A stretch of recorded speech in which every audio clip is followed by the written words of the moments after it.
నగర జీవిని వేధిస్తున్న నిద్రలేమి. పూర్తి వివరాలకు చదవండి రేపటి సాక్షి హైదరాబాద్ ఎడిషన్. మాజీ ఎమ్మెల్యే పట్నం నరేందర్ రెడ్డికి హైకోర్టులో ఊరట లభించింది. చర్లపల్లి జైల్లో ప్రత్యేక బ్యారక్ ఇవ్వాలని హైకోర్టు ఆదేశించింది. ఇంటి భోజనానికి అనుమతి ఇచ్చింది. మరోవైపు పట్నం నరేందర్ రెడ్డి క్వాష్ పిటిషన్పై కాసేపట్లో విచారణ జరగనుంది.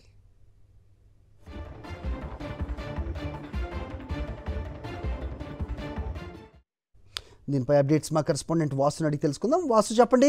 So Patnam Narender Reddy quash petition దాఖలు చేసినట్టు తెలుస్తుంది. ఆ విచారణ మరి కాసేపట్లో ఉన్నట్టుగా కూడా సమాచారం.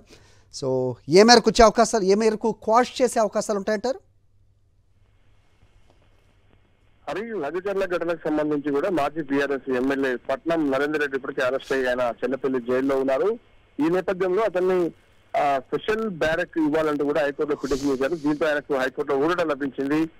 స్పెషల్ బ్యారక్ ఇచ్చేందుకు హైకోర్టు అంగీకరించింది. స్పెషల్ బ్యారక్ లో నరేందర్ రెడ్డి ఉంచాలి. పట్నం నరేందర్ రెడ్డి సంబంధించి కూడా ఇంటి భోజనం అనుమతించాలంటూ కూడా హైకోర్టు ఆదేశాలు జారీ చేసింది.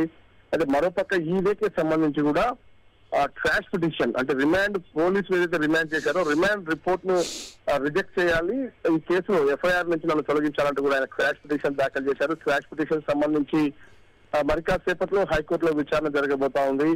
అయితే ఈ కేసు సంబంధించి ఈ రోజు కోర్టు ఆర్డర్ ఇస్తుందా, లేదంటే ఎంపీ ఎమ్మెల్యేల కేసుకు సంబంధించి కూడా ఇంకో కోర్టుకు బదలాయిస్తుందా అన్న అంశాలు. ఎందుకంటే ఎంపీ ఎమ్మెల్యేలపై సంబంధించిన కేసులు ప్రత్యేక న్యాయస్థానాన్ని నియమించిన నేపథ్యంలో మరో కోర్టులో ప్రస్తుతం రిజిస్టర్ అయిన నేపథ్యంలో కూడా ఇది న్యాయాధికులు మాత్రం ఈ రోజు విచారించకపోవచ్చు. రేపటికి విచారణ వాయిదా పడే అవకాశం ఉందనే అవకాశం తెలుస్తా ఉంది. కానీ ఆయన క్రాష్ పిటిషన్ లో మాత్రం చాలా స్పష్టంగా అక్కడ జరిగినటువంటి ఘటనకు తనకు ఎలాంటి సంబంధం లేకుండా రాజకీయ దురుద్దేశంతోనే తన పైన ఈ యొక్క కేసు నమోదు చేసి అరెస్ట్ చేసి రిమాండ్ చేశారు. కాబట్టి ఆ యొక్క రిమాండ్ ను రిజెక్ట్ చేసి తనను ఎఫ్ఐఆర్ నుంచి తొలగించినట్టు క్యాష్ పిటిషన్ దాఖలు చేశారు.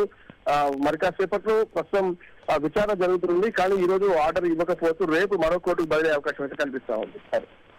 ఓకే వాసు.